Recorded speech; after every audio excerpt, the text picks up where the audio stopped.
৩৬৫ দিনের একটি সময় জুড়ে গাছগুলো মানুষের হৃদয়ে মুগ্ধতা ছড়িয়েছিল। তাদের ফুলে ছিল সৌন্দর্য, পাতায় ছিল প্রাণ। অথচ আজ ফুল ঝরে গেছে, পাতা ঝরে গেছে, যেন হঠাৎ করেই তাদের আর কোনো মূল্য নেই। কেউ ফিরে তাকায় না, কেউ খোঁজও রাখে না। মানুষের জীবনও ঠিক এমনই। যতদিন আপনি দিতে পারেন ততদিন এই পৃথিবীতে আপনার মূল্য আছে। আপনার উপস্থিতি গুরুত্বপূর্ণ, আপনার কথা শোনা হয়।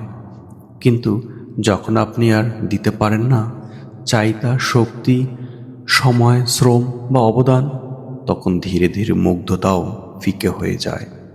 এই কারণেই মানুষকে থেমে থাকা যায় না।